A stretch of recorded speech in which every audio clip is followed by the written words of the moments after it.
చూడాలని. సో మనకు జితేంద్ర రాణి sir video ఉంది కదా, మీ ఇంట్లో పెద్దవాళ్ళు ఎవరన్నా ఉంటే ఫాస్ట్గా వర్క్ చేయండి, మీ సక్సెస్ని వాళ్ళకి చూపియండి అని. ఎందుకంటే ఎప్పటికీ మనతోటి ఉండరు వాళ్ళు, ఎస్ ఆర్ నో. సో వాళ్ళకు ఈ ఆనంద బాష్పాలు ఎన్ని కోట్లు గుమ్మరించినా వాళ్ళకి ఆనందం నేను ఇవ్వగలుగుతానా? ఎవ్వరం ఇవ్వలేము. అందుకే నేను ఇంకా గట్టిగా పనిచేసేదాన్ని. సో మేము కంప్లీట్గా మిడిల్ క్లాస్ ఫ్యామిలీ, మాకు ఎలాంటి అంటే సపోర్ట్ అనేది లేకుండే. స్టార్టింగ్లో మా చిన్నతనంలో మా నాన్న మంచి ఇన్కమ్ సంపాదించేవాళ్ళు, మంచి బతికిన వాళ్ళమే మేము కూడా. తర్వాత ఆయన స్నేహం కరెక్ట్గా లేక, వాళ్ళ ఫ్రెండ్ సర్కిల్ కరెక్ట్గా లేక మా నాన్నని మోసం చేసి, మా నాన్న చేసే బిజినెస్లో ఆయనను మోసం చేసి మమ్మల్ని కంప్లీట్గా డౌన్ఫాల్ చేయడం జరిగింది అనమాట. ఫ్రెండ్స్ ఎంత అంటే మేము ఇంటికి మా నాన్న నైట్ ఏ టైంలో వస్తారో తెలియదు. నైట్ రాగానే ఇంట్లో కిచెన్లో, అప్పట్లో మా ఇంట్లో బీరువా కూడా లేదు, సబ్జా ఉంటుంది కదా, దానిపైన నోట్ల కట్టలు పెట్టేటోడు అనమాట. అంటే బీరువాలో దాచిపెట్ట లేకుండా అక్కడ డబ్బులు పెట్టేటోడు. మేము రేవగానే వచ్చి చూసుకునేటోళ్ళం, ఈరోజు ఎంత డబ్బు తెచ్చిండు మా డాడీ అని. అలాంటి లైఫ్ అంటే మాకు ఊహ తెలిసినప్పుడు, ఈ ఏజ్లో ఉంటాం మాకు తెలిసి, ఆ టైంలో మేము అంత డబ్బు చూసిన వాళ్ళమి. తర్వాత వ్యాపారం కంప్లీట్గా డౌన్ఫాల్ అయినాక తినడానికి కూడా చాలా ఇబ్బంది పడ్డాం. అన్నము అంటే మమ్మల్ని పెంచింది నిజంగా గవర్నమెంటే అనుకోవాలి. మా ఇంట్లో రేషన్ బియ్యం తిని బ్రతికినాం మేమైతే, గవర్నమెంట్ ఇచ్చిన రైస్.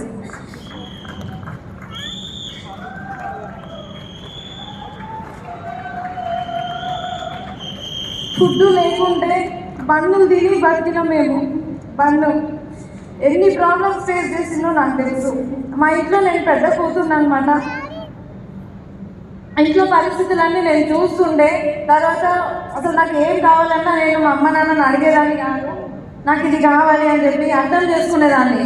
ఇది మనం అడగొద్దు అని చెప్పేసి నేను అర్థం చేసుకునేదాన్ని. ఎన్ని కోరికలు ఉన్నా, ఎన్ని డ్రీమ్స్ ఉన్నా అంచుకుంటూ నేను పెరిగిన అనమాట.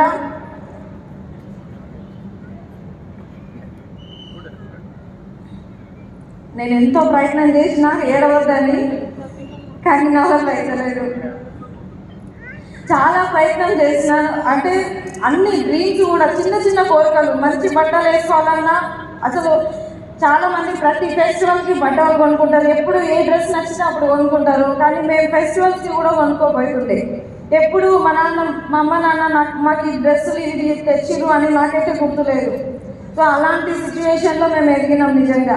సో కంప్లీట్గా జీరో అంటే జీరో. ఒకప్పుడు మంచి స్థాయిలో ఉన్న మా పేరెంట్స్ తర్వాత ఒకరి కింద పోయి పనిచేయాలంటే మా డాడీకి అస్సలు ఇష్టం లేకపోతుండే. నేను పోయి పనిచేయాలా, నా కింద 20-30 మంది లేబర్ ఉంటుండే అని చెప్పి. అలా కొంతకాలం మమ్మల్ని చాలా ఇబ్బంది పెట్టారు. నిజం చెప్పాలంటే మేము ముగ్గురం ఆడపిల్లలమే. 7th క్లాస్ చదివే అమ్మాయి నేను ప్రైవేట్ స్కూల్లో నల్గొండలో. తర్వాత మేము హైదరాబాద్కి షిఫ్ట్ అయినాం. గవర్నమెంట్ స్కూల్లో 5th క్లాస్లో జాయిన్ చేసింది నన్ను. నా స్టడీ పర్పస్ 2 years వేస్ట్ అయిపోయింది అప్పుడు. సో తర్వాత మెల్లిమెల్లిగా పరిస్థితులు అర్థం చేసి మమ్మల్ని హాస్టల్లో కూడా వేయడం జరిగిందనమాట. నేను అందుకే మా టీంకి చెప్తా, పిల్లల్ని హాస్టల్లో వేయకండి అని. అప్పుడు మేము ఎంత బాధపడ్డామో మాకు తెలుసు. హాస్టల్లో ఉన్నప్పుడు మార్నింగ్ బట్టలు తీసుకొచ్చి మళ్ళీ ఈవినింగ్ వచ్చి మళ్ళీ తీసిన బట్టలు ఉంటాయి కదా, అవి తీసుకొని వెళ్ళిపోయేటోళ్ళు అనమాట. వాళ్ళు కూడా చాలా బాధపడ్డారు. నైట్ టైము బిల్డింగ్స్ కడతారు కదా, ఆ పని కూడా చేస్తుండే, మేస్త్రి పని. మా అమ్మ నాన్న నైట్ టైంలో పోతుండే, డే టైంలో పోకపోతుండే, ఎందుకంటే బతికి చేద్దాం కదా. సో జనాల్లో కూడా అంత ఏ పని అంటే ఆ పని చేయలేదన్నమాట. సో నైట్ టైంలో పోయి మమ్మల్ని పోషించేటోళ్ళు. సో మా అమ్మ బలవంతమే మమ్మల్ని గవర్నమెంట్ స్కూల్లో వేయడం. తర్వాత డిగ్రీ, ఇంటర్ కంప్లీట్గా మేము స్కాలర్షిప్ పైన ఎదగడం జరిగింది, చదవడం జరిగింది. బీఎడ్ కూడా నేను బీఎడ్ చేసే టైంలో ఇంటర్లో నేను జాబ్ చేస్తుండే, డిగ్రీలో జాబ్ చేస్తుండే. బీఎడ్ చదివేటప్పుడు కూడా నేను మొబైల్ షాప్లో జాబ్ చేస్తూ వీక్లీ 2 times వస్తాను అని చెప్పారు. షాప్ వాళ్ళతో మాట్లాడుకొని సాటర్డే సండే జాబ్కి వెళ్ళేదాన్ని, మిగతా 5 days నేను కాలేజ్కి వెళ్ళేదాన్ని. బీఎడ్ చదువుకున్నాను అలాగా. సో అలా నేను వెళ్తూ ప్రాసెస్లో మా నాన్న ఎప్పుడు చెప్తాడు, నాకు 3 ఆడపిల్లలు కాదు ఆడపిల్లలు పుట్టిరని. అదే చిన్నప్పటి నుంచి మా మైండ్లో ఉండేదన్నమాట. ఏ రోజు కూడా డీప్ ఏమంటారు చిన్నగా మేము ఆలోచించకపోతుండే. అంటే మాలో ఒక తెలియని ధైర్యం అనే విత్తనం నాటింది మా నాన్న. కానీ చాలా భయపడేటోళ్ళం, బయటికి చెప్పడానికైనా ఏదైనా పరిస్థితులు ఉంటాయి కదా మనల్ని అనిచేస్తుండే. సో అలా మెంటల్గా మేము స్ట్రాంగ్గా ఉంటుండే. కానీ ఎవరి ముందైనా సరే లో కాన్ఫిడెన్స్ ఉండేదన్నమాట, మాట్లాడకపోయే వాళ్ళము. అలా చెప్తూ మమ్మల్ని మాకు ఆస్తిపాస్తులు ఏమి ఇవ్వలేము మా అమ్మ నాన్న, కానీ విలువలు నేర్పించారు మాకు. ఎవరిని మోసం చేయకుండా ఎదగాలి, నలుగురికి సాయం చేసుకుంటూ ఎదగాలి. సేమ్ వాళ్ళు చెప్పిన మాటల ద్వారానే వాళ్ళలాగానే నాకు ఈ బిజినెస్ అవకాశం దొరికింది. విన్నింగ్ టీం కూడా సేమ్ మైండ్ సెట్, విన్నింగ్ టీంలా. నిజంగా విలువలు ఎంత అంటే నాకు ఈ మీటింగ్స్ వచ్చిన తర్వాత అర్థమైంది. మా నాన్న ఎంత ఫ్రీడమ్ ఇచ్చిరో మాకు చిన్నప్పటి నుంచి. మా హస్బెండ్ కూడా మా నాన్నలాగానే నాకు ఫ్రీడమ్ ఇచ్చిరు. ఏ రోజు కూడా నువ్వు బయటికి పోవద్దు, నువ్వు ఇది చెయ్యొద్దు, అది చేయద్దు, ఏ రోజు కూడా శాసించలేదు నన్ను. సో నాకు నచ్చినట్టు నీ పని నువ్వు చేసుకో, నీ ఇష్టం అని చెప్పేసి అంటుండే. సో అలానే నేను ఈ బిజినెస్ స్టార్ట్ చేయడం జరిగిందనమాట. సో చిన్నప్పటి నుంచి అవన్నీ చూస్తూ ఎదిగినాం కాబట్టి అంటే నేను పుట్టిందేమో మిడిల్ క్లాస్ ఫ్యామిలీ. నా ఆలోచన విధానం అనేది కంప్లీట్గా లగ్జరీగా ఉంటుండే. లగ్జరీ లైఫ్ అంటే నాకు ఇష్టం ఉంటుండే. సో మా ఫ్రెండ్స్ కూడా స్కూటీ పైన కాలేజ్కి వస్తుంటే వాళ్ళని చూస్తూ మనసులో అనిపించేది, నేను ఎప్పుడు బండి కొనుక్కోవాలి, నేను ఎప్పుడు స్కూటీ కొనాలి, సో నేను ఎప్పుడు అలా నచ్చిన డ్రెస్ వేసుకోవాలి అని చెప్పేసి వాళ్ళని చూస్తూ నేను బాధపడేదాన్ని. ఇన్స్టిట్యూట్లో కూడా నేను తీసుకెళ్ళిన బాక్స్ నలుగురిలో కూర్చొని తినకపోతుండే, ఎందుకంటే దొడ్డు బియ్యం కదా. చూస్తే ఫ్రెండ్స్కి నా పోస్చర్ అనేది నేను తగ్గించకపోతుండే. ఎంతమందిలో ఉన్నా కానీ మా ఫ్రెండ్స్కి ఇప్పటికీ కూడా మేము ఇలాంటి ప్రాబ్లం ఫేస్ చేసినామని స్క్రీన్ మీద చూస్తేనే తెలిసింది. ఈరోజు ఇప్పటి వరకు కూడా నేను చెప్పలేదు, నేను చెప్పను. నా ప్రాబ్లమ్స్ నా ఫేస్ మీద ఎవరికి కనిపించవు, దేవుడు ఇచ్చిన వరం నాకు అది. సో అలా వెళ్తూ ఉన్న ప్రాసెస్లో వెస్టీజ్ అనే అవకాశం వచ్చింది నా జీవితంలో. నా మైండ్ సెట్కి తగ్గట్టుగా ఉంది వెస్టీజ్ అని చెప్పి. అంతకుముందు నేను బిఫోర్ వేరే కంపెనీలో వర్క్ చేసిన. అక్కడ నాకు ఇప్పుడు ప్రజెంట్ ఉన్న అప్లయన్స్ వడమన్ Srinivas sir, Anjaneya sir, Das sir, Sanjay madam వీళ్ళందరూ నాకు క్రాస్ లైన్స్. అక్కడ నాకు బ్రదర్ లైన్స్ అనమాట. సో నాకు వాళ్ళకి ఆ బిజినెస్లో ఎలాంటి సంబంధం లేదు. కానీ నా వర్క్ వాళ్ళు చూస్తుండే, నేను మీటింగ్స్కి వస్తుండే. నేను సింగిల్గా, నాకు అప్పుడు మ్యారేజ్ కాలేదు, మీటింగ్స్కి వచ్చేదాన్ని, నైట్ టైంలో వెళ్ళేదాన్ని, నైట్ మీటింగ్ అయిపోయిన వరకు వెళ్ళేదాన్ని. సో మా నాన్న కూడా చాలా సపోర్ట్ చేసిరు అనమాట. నైట్ 10:30, 11 అయినా కూడా మా నాన్న నాగోల్ వరకు వచ్చి నన్ను తీసుకొని వెళ్ళేవాళ్ళు అనమాట. అంటే పెళ్లి కాని అమ్మాయి ఆ టైంలో వస్తుందంటే చుట్టుపక్కల వాళ్ళ నుంచి కూడా ఎలాంటి రిజెక్షన్స్ వస్తాయి. సో వాళ్ళు కూడా అంటుండే, అమ్మాయికి మ్యారేజ్ కాలేదు, ఈ టైంలో ఇట్లా వెళ్తున్నారు అట్లా వెళ్తున్నారు అని. మా నాన్న ఒకటే మాట చెప్తుండే, నా కూతురు మీద నాకు నమ్మకం ఉంది, ఆమె తీసుకున్న నిర్ణయం సరైనది, మీరు గమ్మునుండండి, నాకు తెలుసు అలా చెప్తుండే అనమాట. సో అలా వాళ్ళ నుంచి చాలా సపోర్ట్ వచ్చింది. తర్వాత బిజినెస్లో సైన్ అప్ అవ్వడం జరిగింది. ఆ టైంలో నేను ప్రెగ్నెంట్గా ఉన్నా. నేను చేయగలనా మేడం అని అడిగినప్పుడు పూర్ణిమ మేడం, నేను అంతకుముందు శారీస్ బిజినెస్ చేసేదాన్ని, సో శారీస్ ఎలాగైతే మీరు రిఫర్ చేస్తారో సేమ్ అలాగే ఈ వెస్టీజ్ ప్రొడక్ట్స్ రిఫర్ చేయండి అని మేడం నాకు చెప్పారు అనమాట. నిజంగా నేను సేమ్ మేడం ఎలా చెప్పారో అలాగే చేయడం స్టార్ట్ చేసిన.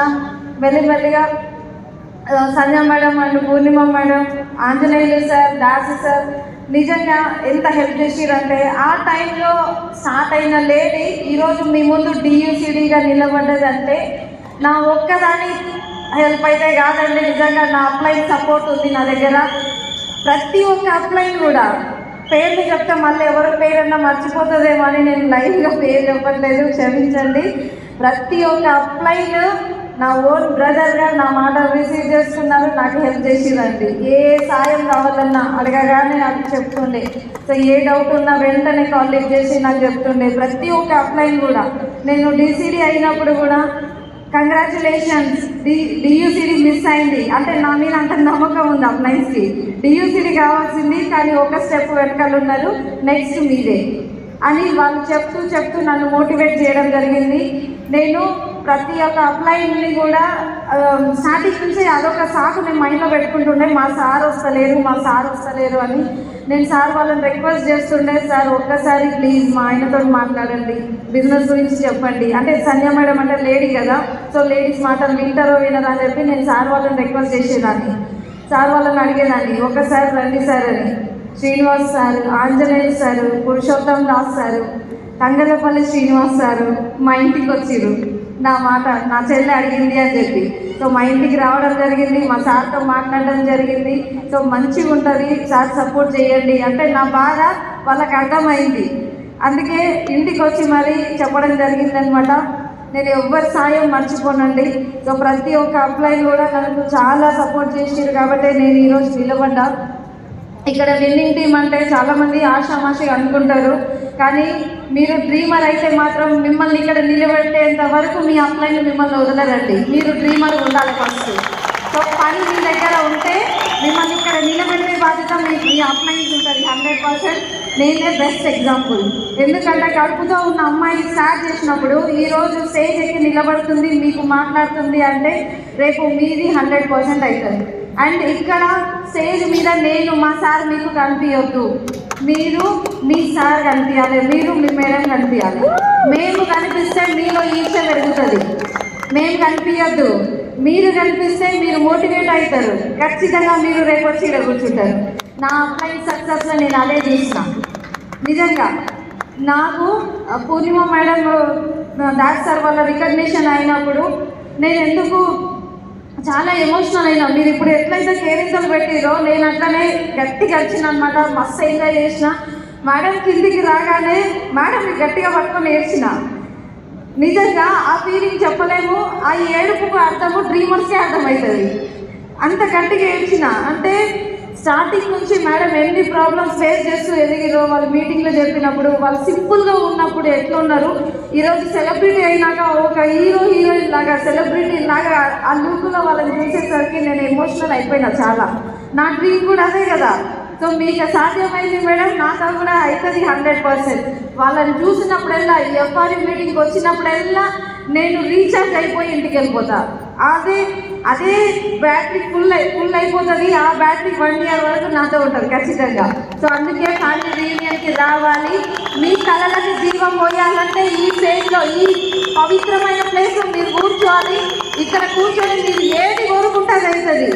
ఏది కోరుకుంటే, మీరు మంచి కోరుకుంటే మంచి అవుతుంది, చెడు కోరుకుంటే చెడు అవుతుంది. సో మంచి కోరుకోండి, నాతో అవుతుంది, నా రికగ్నిషన్ జరగబోతుంది. ఈరోజు మీకు ఫిజికల్గా చూపించిన మా రికగ్నిషన్ నేను 5 ఏళ్ల క్రితమే చూసిన. 5 years బ్యాక్ నేను చూసిన ఈ రికగ్నిషన్ మీకు కనిపించడానికి ఈరోజు ఫిజికల్గా జరిగింది అంతే. సో అంత రికార్డెడ్ మ్యాచ్ అంతే. విజువలైజ్ చేసుకోండి ప్రతి ఒక్కరు కూడా మీ సక్సెస్ని. చాలామంది ప్రాబ్లమ్స్ని చూసుకుంటే ఏడుస్తూ ఉంటారు, నాకు ఇన్ని ప్రాబ్లమ్స్ ఉన్నాయి, నేను అందుకే మీటింగ్ రాలేదు. మీకు తెలియదు మీ జీవితంలో ఉన్న ప్రాబ్లమ్స్ అన్నిటినీ తరిమి కొట్టేవే ఈ మీటింగ్ హాల్స్. ఆ బలం మీరు తీసుకొని వెళ్తారు.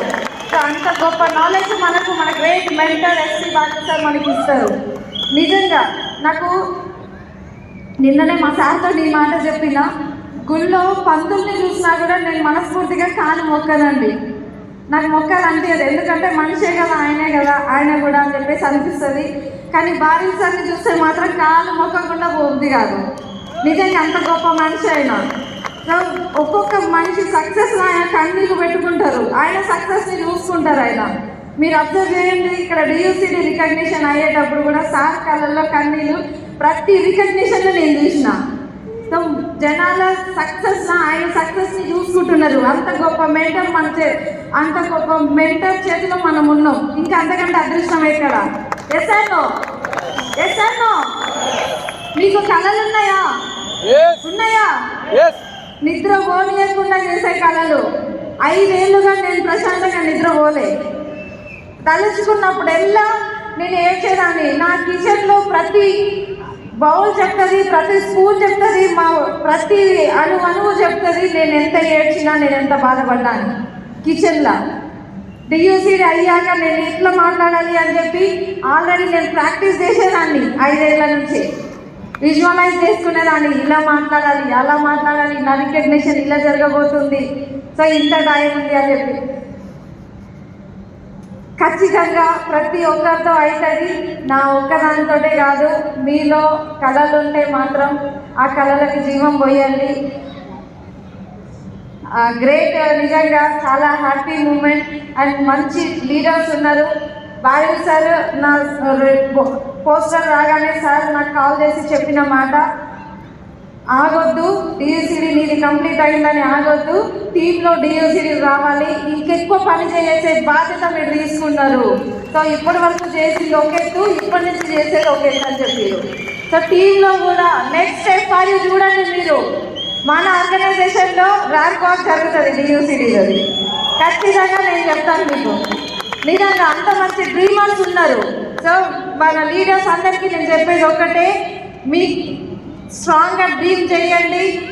మీకు ఏం కావాలంటే అది కోరుకొని 3 రోజుల తర్వాత ఈ హాల్లో నుంచి బయట పెడితే మాత్రం ఖచ్చితంగా మీరు పని చేస్తే 100% ఆ లైఫ్ స్టైల్ ప్రతిదీ కూడా మీకు అవుతుంది. మీ తల్లిదండ్రులకి మీ సక్సెస్ని చూపించండి. మీ తల్లిదండ్రులకి మీ సక్సెస్ని చూపించండి. ఈరోజు వాళ్ళ ఆనందం అంతా ఇంత కాదు. సో మా అత్తమ్మకు ఒక మాట చెప్పాలనుకుంటున్నా. మా అత్తమ్మ ఎప్పుడు అంటూ ఉంటుంది అనమాట, అంటే బయట జరుగుతుంది కదా సమాజంలో, సో కోడలు అత్తమామని చూసుకోదు, ఓన్లీ తల్లిదండ్రులనే చూసుకుంటుంది, అత్తమామని దూరం పెడుతుంది, మాకెవరు పెడతారు తిండి అని చెప్పేసి అప్పుడప్పుడు అంటూ ఉంటుంది అనమాట.